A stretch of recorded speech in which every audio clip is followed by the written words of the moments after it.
묻힌 것들의 귀한. 미로가 우리 집에 온 건 아버지가 돌아가신 지 꼭 석 달째 되던 날이었다. 전북 완주의 작은 농가 고양이 미로는 왜 갑자기 땅을 파기 시작한 걸까? 어떤 비밀이 있을까? 그 특별한 이야기를 해보려고 한다. 미로는 왜 땅을 계속 파야만 했을까? 땅 속에 무엇이 있기에 나는 서울로 돌아갈 용기가 나지 않아 휴학계를 내고 이곳에 머물렀다. 그날 저녁 마당에 나갔을 때 대문 앞에서 그 고양이를 발견했다. 삼색 털을 가진 작은 암컷이었다. 갈비뼈가 앙상하게 드러나 있었고 왼쪽 귀끝이 약간 찢어져 있었다. 하지만 눈빛만은 또렷했다. 마치 무언가를 찾아 먼 길을 걸어온 것처럼. 어디서 왔니? 내가 다가가자 고양이는 도망가지 않았다. 오히려 내 발목에 몸을 비볐다. 그 순간 이상하게도 가슴 한편이 따뜻해지는 느낌이었다. 어머니는 고양이를 들여보내는 걸 달가워하지 않으셨다. 집 안에서 키우는 건 안 돼. 밖에서만 밥 주려. 하지만 나는 이미 마음을 정했다. 이 작은 생명이 내게 필요했다. 고양이 이름은 미로로 지었다. 미로처럼 복잡한 내 마음을 헤쳐나가는데 도움이 될 것 같아서였다. 아니면 이 고양이 자체가 어딘가에서 길을 잃고 헤매다 온 것 같아서였다. 미로는 빠르게 적응했다. 낮에는 마당을 돌아다니며 햇볕을 쬐었고 밤이 되면 내 방문 앞에 조용히 앉아 있었다. 나는 결국 몰래 방문을 열어주었고 미로는 내 이불 끝에서 잠들었다. 그렇게 한 달이 흘렀다. 미로에게 이상한 습관이 있다는 걸 알게 된 건 그로부터 얼마 지나지 않아서였다. 해질 무렵이면 미로는 마당 이곳저곳을 돌아다니며 땅 냄새를 맡았다. 처음에는 그저 고양이의 본능이려니 했다. 하지만 며칠을 지켜보니 확실히 뭔가 달랐다.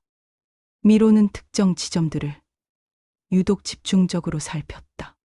장독대 뒤편, 감나무 아래, 그리고 마당 한가운데 돌담이 있던 자리.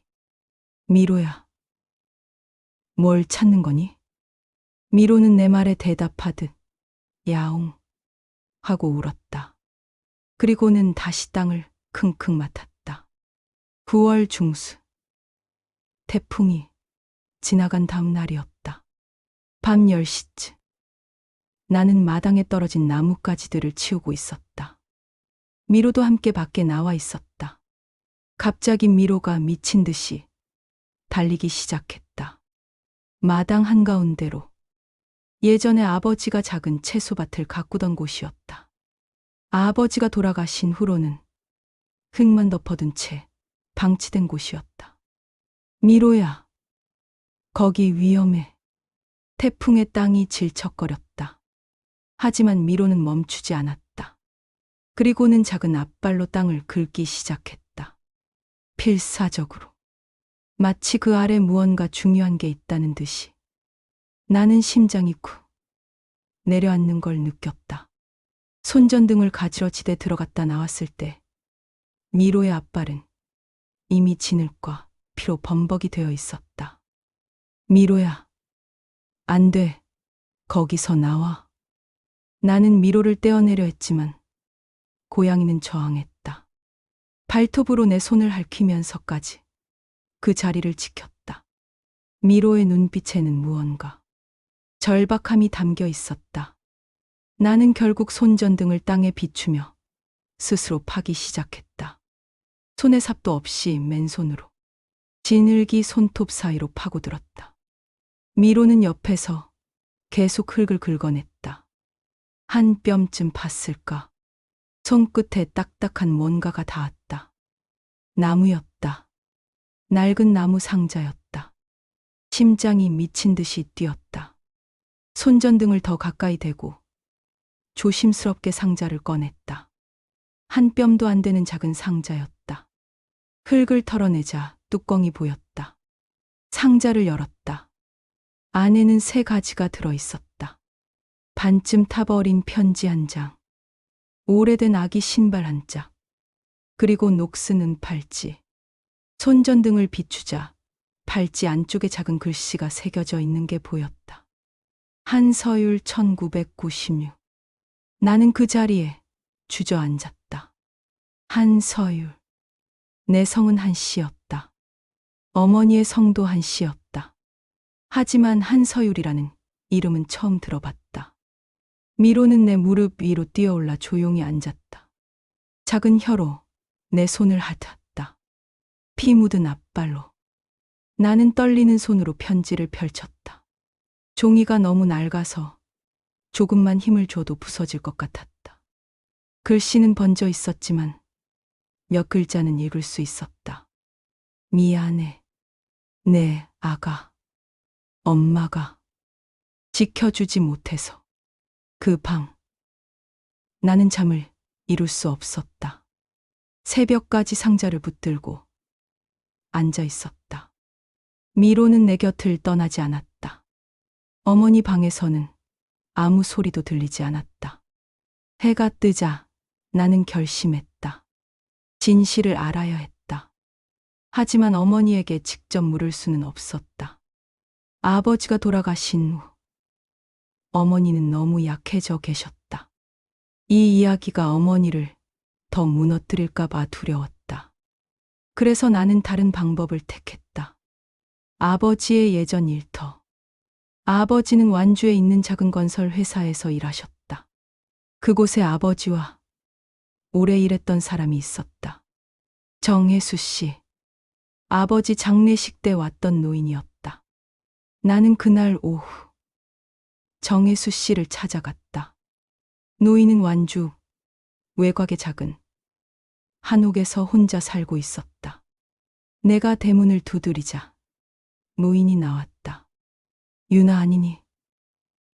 어쩐 일이냐? 할아버지. 여쭤볼 게 있어서요. 노인의 표정이 조금 굳었다. 하지만 나를 안으로 들였다. 좁은 마루에 마주 앉았다. 나는 가방에서 은팔찌를 꺼냈다. 녹슨 팔찌가 햇빛에 둔하게 빛났다. 팔찌를 노인 앞에 놓았다. 정혜수 씨의 얼굴이 하얗게 질렸다. 이게 어디서? 저희 집 마당에서 나왔어요. 땅속에 묻혀 있었어요. 노인은 한동안 말이 없었다. 팔찌를 바라보는 손이 떨렸다. 할아버지, 이게 뭔가요? 한서율이 누구예요? 침묵이 길게 이어졌다. 너무 길어서 노인이 아무 말도 하지 않을 거라고 생각했을 때 노인이 입을 열었다. 그거 내 어머니가 잃어버린 처사야. 세상이 멈춘 것 같았다.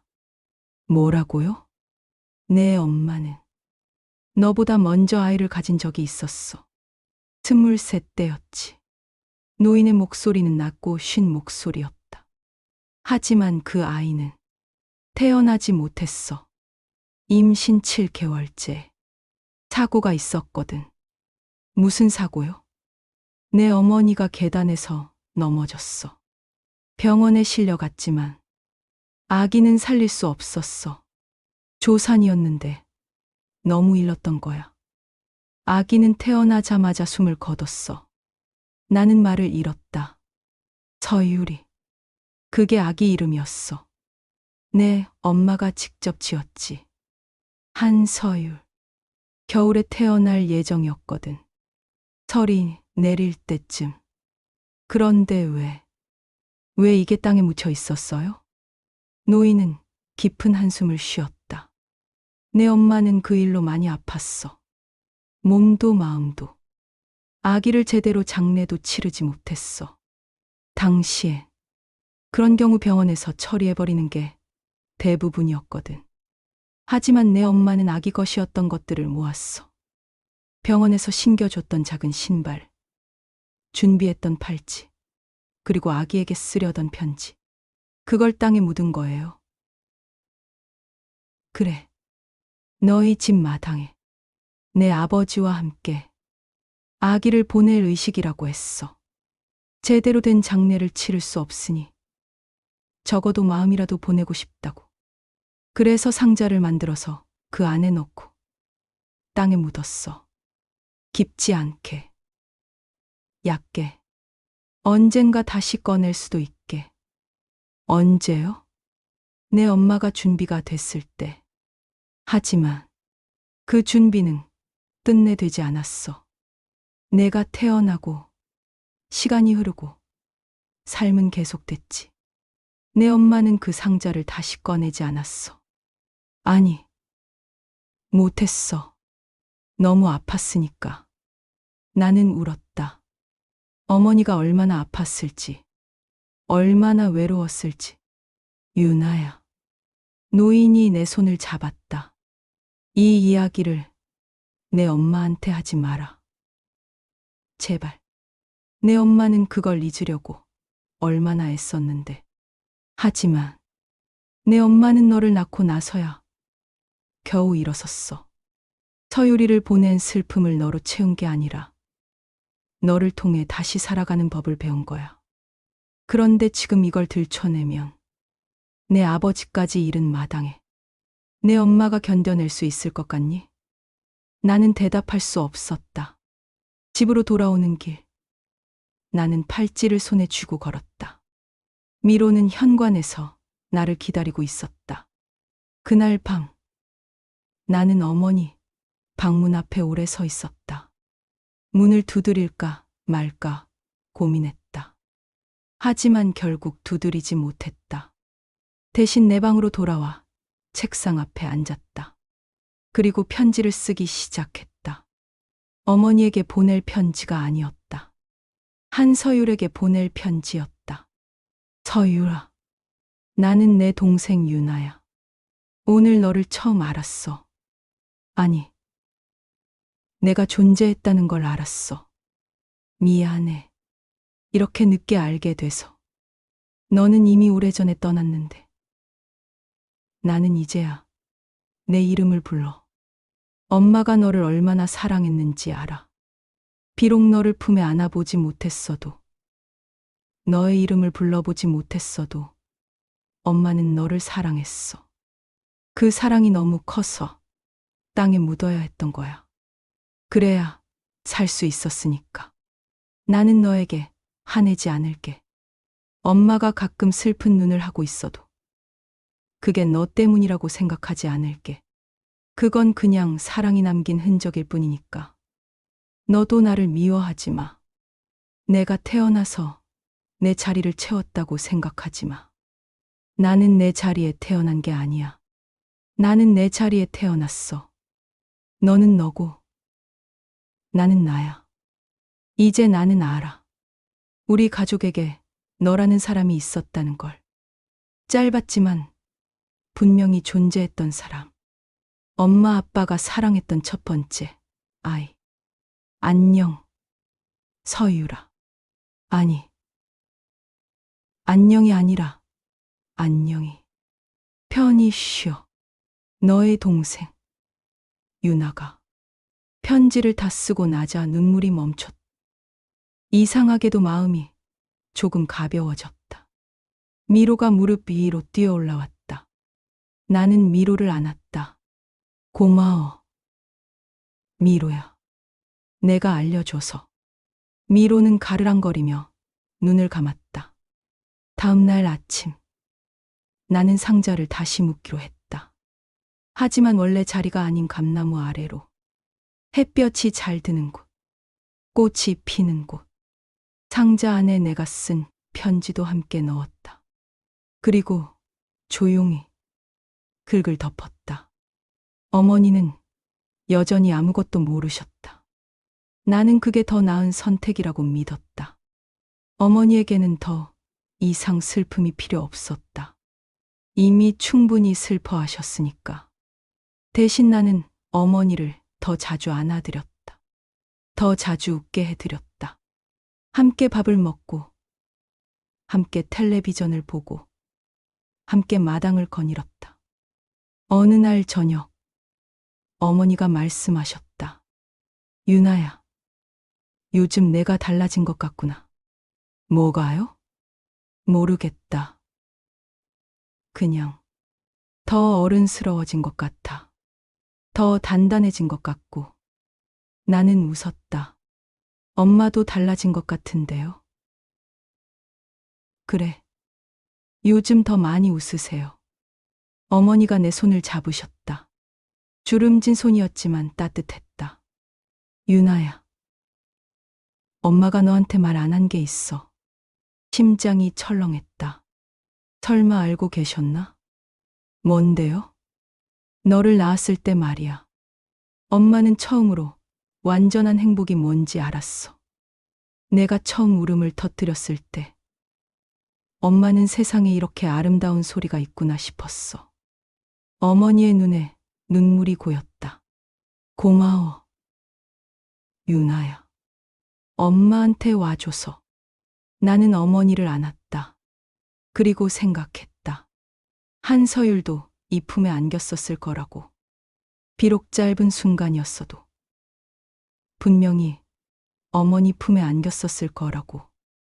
그리고 그 사랑은 결코 사라지지 않았다고. 땅속에 묻혀도, 시간이 흘러도 그 사랑은 여전히 어머니 안에 살아있다고. 미로는 마당 감나무 아래에 앉아 우리를 바라보고 있었다. 노을빛에 물든 삼색 털이 아름다웠다. 며칠 후 신기한 일이 일어났다. 감나무 아래 상자를 묻었던 바로 그 자리에 작은 꽃들이 피어나기 시작했다. 들국화였다. 아무도 심지 않았는데 저절로 돋아난 꽃들이었다. 어머, 저기 꽃 좀 봐. 언제 저게 났지? 어머니가 신기해하시며 다가갔다. 예쁘다. 올해는 유독 꽃이 많이 피는 것 같아. 나는 미소 지었다. 그리고 속으로 말했다. 서유라, 너도 꽃이 좋니? 예쁘지? 바람이 불었다. 감나무 잎들이 바스락거렸다. 그리고 들국화들이 살랑살랑 흔들렸다. 마치 대답하듯이. 미로는 그날 이후로 더 이상 땅을 파지 않았다. 대신 매일 저녁 감나무 아래에 가서 꽃들 옆에 앉아 있었다. 마치 누군가를 지키듯이. 어느 날 나는 물었다. 미로야, 너는 어디서 온 거니? 왜 우리 집에 온 거야? 미로는 나를 올려다보며 야옹 하고 울었다. 그리고 꼬리를 한 번 흔들었다. 나는 알 것 같았다. 미로는 그저 고양이가 아니었다. 미로는 메신저였다. 묻혀있던 것들을 세상으로 불러내는, 잃어버린 것들을 다시 찾게 하는, 잊힌 사랑을 기억하게 하는. 그해 겨울이 왔다. 한서율이 태어날 예정이었던 계절. 나는 감나무 아래에 작은 촛불을 켰다. 어머니 몰래. 그리고 조용히 기도했다. 편히 쉬어. 서유라. 우리는 너를 기억할게. 영원히. 촛불이 바람에 흔들렸다. 하지만 꺼지지 않았다. 미로가 내 옆에 앉았다. 우리는 함께 촛불을 바라보았다. 어둠 속에서 작지만 분명하게 빛나는 불빛을. 그리고 나는 깨달았다. 죽음은 끝이 아니라는 걸. 사랑은 사라지지 않는다는 걸. 묻혀있던 것들도 때가 되면 돌아온다는 걸. 미로가 우리 집에 온 이유를. 그리고 내가 이곳에 남아야 했던 이유를. 모든 건 연결되어 있었다. 슬픔과 치유, 상실과 발견, 과거와 현재. 그리고 나는 이제 준비가 되었다. 어머니와 함께 남은 시간을 살아갈. 아버지를 보내고, 서유를 기억하고, 그래도 계속 나아갈. 미로는 내 무릎 위로 올라와 몸을 웅크렸다. 따뜻한 작은 생명. 나를 이곳으로 이끈 작은 기적. 고마워. 미로야. 미로는 눈을 감고 가르랑거렸다. 촛불은 밤새 타올랐다. 그리고 아침이 왔다. 새로운 날이 왔다. 봄이 되자 감나무 아래 들국화는 더 많이 피어났다. 노란색, 흰색, 보라색. 마치 누군가의 작은 정원처럼. 어머니는 그 꽃들을 보며 자주 웃으셨다. 이상하게 저 꽃들을 보면 마음이 평화로워져. 왜 그럴까? 나는 대답 대신 어머니 손을 잡았다. 미로는 여전히 우리와 함께였다. 마당을 거닐고 햇볕을 쬐고 밤이면 내 방에서 잠들었다. 그리고 가끔, 아주 가끔 감나무 아래에 앉아 어딘가를 바라보았다.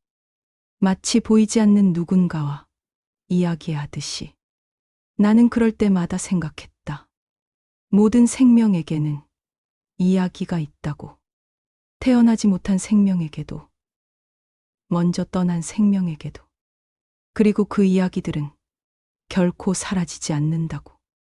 누군가 기억하는 한, 누군가 사랑하는 한. 미로야, 오늘도 예쁜 하루네. 미로가 나를 올려다보며 야옹 하고 대답했다. 그래, 오늘도 예쁜 하루다. 묻혀있던 것들이 돌아온 후 우리는 다시 살아가는 법을 배웠다. 그리고 그건 끝이 아니라 시작이었다. 구독과 좋아요 해주신다면 더 정성껏 이야기를 전해드리겠습니다. 감사합니다.